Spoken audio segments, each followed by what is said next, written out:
Shelton. And I'm her very best friend, Frances Callier, and we are Frangela. And welcome to Frangela's Idiot of the Week. Week.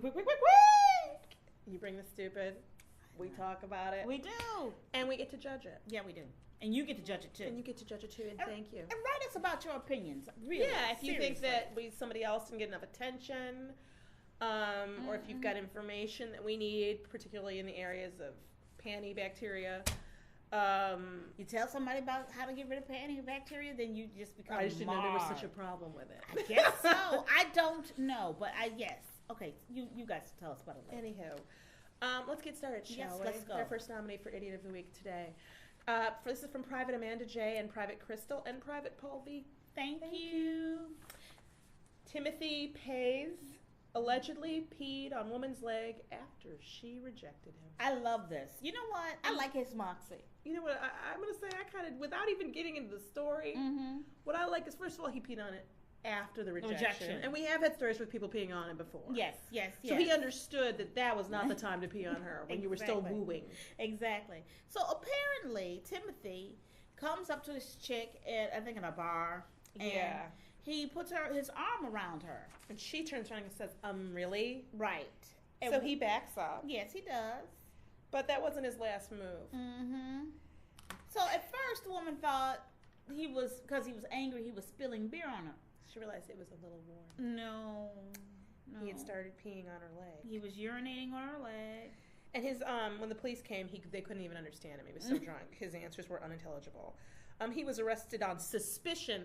Why do we have to say suspicion? I understand you're innocent until proven guilty, but you pissed on a woman's leg in public. Suspicion of harassment and public. I don't suspect it. I know it. Because my leg When is somebody wet. pees on your leg outside of a consensual adult happy time situation in an That's appropriate private location, That's it right. is an assault and harassment and public indecency. That's right. That is right. If I were a judge, I'd be like, guilty. Are we done? Yes. No, I know you haven't said anything yet. Guilty. Are we done? Timothy, you cannot pee on ladies when they don't want to Because go this is out the problem, with you. Timothy. This is the problem, Timothy. And this is where you weren't thinking. This is where you're an idiot. This one said no. But there was a room full of other ones that you could have gone to. Some were going to be drunker than you. That's right. Have very low standards, maybe even robust panty bacteria, and have no choice but to take home whoever was willing to deal with them. But you got yourself out of all that. Yeah. All that monkey has lost you because you had to piss on somebody's leg. Yeah. Don't burn the location. No. And this is the thing, too. People get to say no. They do. They do I get know to say it's- no, Timothy. Okay. It's not fun. It's not Nobody fun. likes getting rejected, but we've all been rejected. Well, you probably haven't. No, not really. No. But the rest of us humans who aren't perfect, she has a perfect face, whatever. We've been rejected, and it doesn't feel good. It does not feel good. I've been rejected by people who are misshapen, and that's just several times, and that's baby hands. Baby hands. But the thing is that you work through the feelings. You do. You will have another drink. You have another drink, and you go home with a guy who didn't pee on you. That's right. How awful is that if you go out and you get peed on? Oh, my God. I would be so upset. I would be mad. And the next guy I rejected, I would be like, just don't pee on me. I'll dance with you. Could you just not pee on me? Just don't pee on me. Next up, this is from our 4-star General Damselfly. Thank you. And Warrant Officer. See, I think these are all, he maybe got promoted throughout. Donnie J. I think your rank got screwed up here. But anyway. Christopher Musburger. I think it's, Musburger. You think it's Musburger? Yeah. He's from Minnesota. Yeah. Allegedly threatened his neighbor, who is a 62-year-old woman, that's important, with a sword. Yeah. Now why would he do such a thing? He's 29 years old. Okay, so this is what happened. His neighbor loaned him a book. No, right? he loaned the neighbor a book, I believe. No, I thought it was her book. Oh, she lent him, Yeah, she lent it to him. Right. And then it was on it sounds like it was on the floor outside of her door. Like right. Maybe he returned it by putting it on the floor. Right. And so... so she complained to him. Yeah. And she said, why didn't you just throw it away if you were going to treat it like that? So that upset Mr. Christopher Musburger. Yes. And he said, quote, if you weren't so weak, I would seriously hurt you. And let me tell you, this guy looks like he could just shit Dungeons and Dragons. I mean, he looks looks like he's got weird shaped dye in his pockets at all times. I mean, this guy looks like I could be like, what was that episode of Star Trek with the triple? He would know the number, and the producer, the writer. Yes. Like, when I tell you that this is your brain on dork, yes. This is your brain on dork. So and we're dorks. Don't get it twisted. No. But what does he do? He runs back into his apartment, gets a sword, and brandishes it at her. That's right. And so he actually, before that, gives her a chest bump. Yes! So a 62-year-old woman is in the hallway, and he's like, what you gonna do? But, he does that to her. Yeah. 62-year-old woman, you go a chest bump? Like, I'm ready to fight. Yeah. So then she said that she smelled booze on his breath at that point, and apparently he told police later he'd had a 12-pack of beer. Yeah. I don't think I can get that drunk off of 12 beers. Oh yeah, you could. I do need something else. No, No, not you. I would need but something a regular person, yeah. Okay. I'm gonna tell you something. Especially if all you have to go with it is Hot Pockets. I think Isn't some that men what real severe dorks eat? Hot Pockets. Hot Pockets. I think some men drink 6 packs and get beady.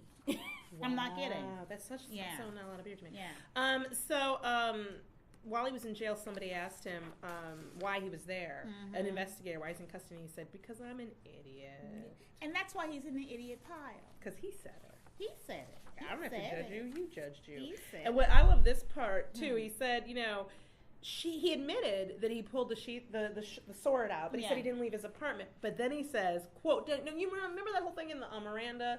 Anything you say can and will be used against you." He says to the police during his interview, "But I unsheathed it. Hard to think of it as not a threat." Like, he's got empathy for her side of it. But what I don't understand is, how do we go from a returned book to a sword in 0.3 seconds? I need to know what that book is. They don't say. They won't. And then this is what I love about whoever wrote this is they say that. They're like, the complaint report did not include the title of the book. Yeah. Because we're all like, what's the book? And why are you and your neighbor in a reading club? You're 29, she's 62. Is it Shades of Grey? I don't know. Because that book seems to be causing a lot of problems. It is. It does. For people in some relationships.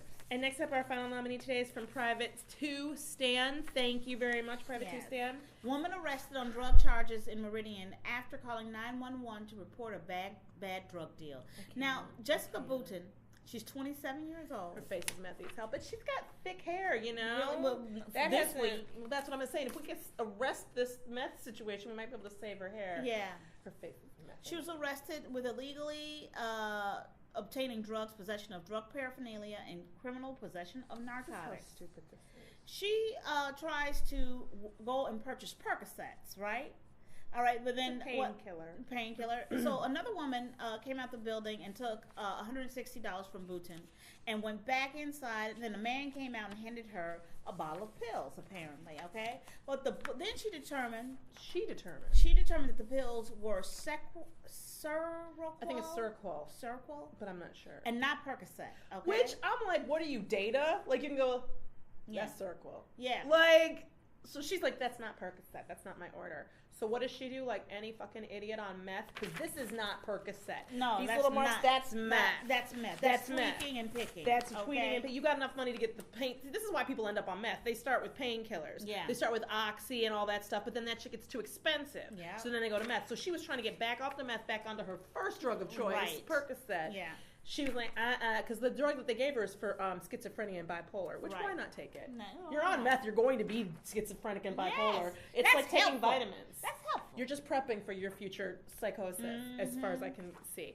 But so she calls the police to complain because that's what you do when your drug deal goes bad. You fucking idiots. Oh my God, I'm so sick of this. And then if there was one idiot thing I would get rid of, it's you can't call the police because your drug deal didn't go well. I know you cannot. When somebody steals your drugs, if it's not the drugs you ordered, you cannot call the police. They're not on your side. You're gonna have to eat losing that $160. That's the bad part. And this is the thing. I know you did all kinds of things to get that $160, but you're gonna have to go back. If you want those drugs, you're gonna have to go back out there and do them again.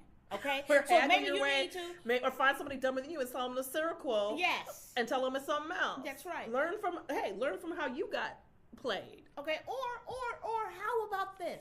Why not stop taking the fucking drug? Well, I don't think that's even an option at this point. But in any case, that would be like week 2, right, of our seminar, how to get you to stop being a stupid idiot. So this is the thing. She calls the police. The police came out. She thought they were going to help her until literally she took them to the place where she got the drugs. So in their view, that's what they call investigating. Then they go to arrest her, and I guess she was actually surprised. And they had to explain to her why she was getting arrested. Yes. They're like, no, what you did is illegal. She's like, but I didn't try to sell me the wrong drug. But she's like, right there. Right there, officer. Right there. Right. What is going on? Right there. What are you doing?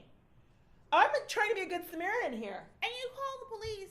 You know, it's one thing to have the story, but then to still have the drug paraphernalia and drugs, more drugs on you. She get charged with all of those crimes. People, once you're involved in a drug deal, you have opted out of every city service. Yeah. I mean every city service. You can't call the gas company. No. You can't call nobody. You can't use the public pool. You're on your own. You're in this netherland called criminality. I'm Francis Callie. I'm Angela V. Shelton. Weak. I really need them to stop doing this. And if I were the police officer, poor police, I would say that this, if I were a cop, that I would be so over that. Yeah. I'd be like, you've got to be kidding me.